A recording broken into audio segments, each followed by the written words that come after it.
ಮುಖ್ಯಮಂತ್ರಿಗಳ ಬದಲಾವಣೆ ವಿಚಾರದಲ್ಲಿ ಯಾವುದೇ ಚರ್ಚೆ ಆಗಿಲ್ಲ ಅಂತ ಮುಖ್ಯಮಂತ್ರಿಗಳ ಕಾನೂನು ಸಲಹೆಗಾರ ಹಾಗೂ ಶಾಸಕರಾದ ಎಸ್ ಪೊನ್ನಣ್ಣ ಹೇಳಿದ್ದಾರೆ.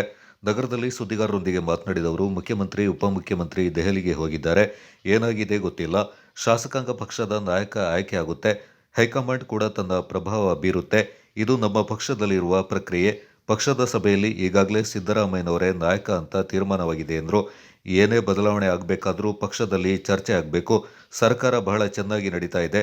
ನಮ್ಮ ಗ್ಯಾರಂಟಿ ಯೋಜನೆಗಳು ಚೆನ್ನಾಗಿ ಜಾರಿಯಾಗ್ತಾ ಇವೆ. ಸರ್ಕಾರದಲ್ಲಿ ಯಾವುದೇ ಸಮಸ್ಯೆ ಆಗಲ್ಲ.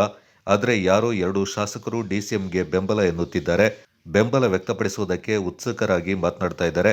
ಆದರೆ ಇದೆಲ್ಲವನ್ನ ಹೈಕಮಾಂಡ್ ಗಮನಿಸಿದೆ. ಈ ರೀತಿ ಹೇಳಿಕೆ ಕೊಡದಂತೆ ಶಾಸಕರಿಗೆ ಹೈಕಮಾಂಡ್ ಸ್ಪಷ್ಟವಾಗಿ ಹೇಳಿದೆ.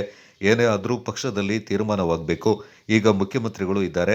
ಸಿಎಂ ಬದಲಾವಣೆ ವಿಷಯ ಉದ್ಭವ ಆಗಲ್ಲ ಎಂದರು. ಅಲ್ಲ, ಡೆಲ್ಲಿಗೆ ಹೋಗಿದ್ದಾರೆ ಅವರು. ನನಗೆ ಗೊತ್ತಿಲ್ಲ ಡೆಲ್ಲಿನಲ್ಲಿ ಏನಾಗಿದೆ ಅಂತ. ಆದರೆ ಕೆಲವು ನಿನ್ನೆ ಮುಖ್ಯಮಂತ್ರಿಗಳು ಭಾಳ ಸ್ಪಷ್ಟವಾಗಿ ಅವರ ನಿಲುವನ್ನು ಹೇಳಿದ್ದಾರೆ.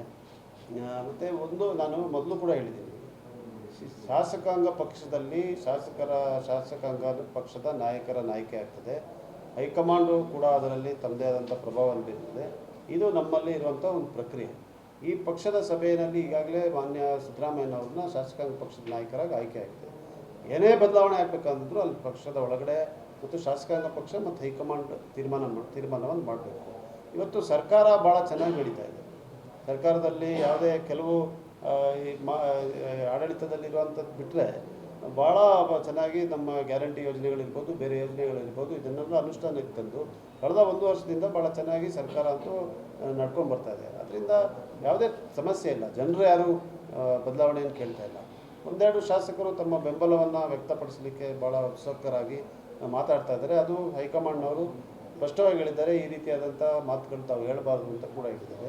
ಅದರಿಂದ ಪಕ್ಷದ ಒಳಗಡೆ ತೀರ್ಮಾನಗಳಾಗಬೇಕೇ ಹೊರತು, ಮತ್ತು ಈಗ ಮುಖ್ಯಮಂತ್ರಿಗಳಿದ್ದಾರೆ, ಅದರಿಂದ ಆ ಪ್ರಶ್ನೆ ಉದ್ಭವ ಆಗೋದಿಲ್ಲ ಅಂತ ಹೇಳೋದು ತಪ್ಪಲ್ಲ.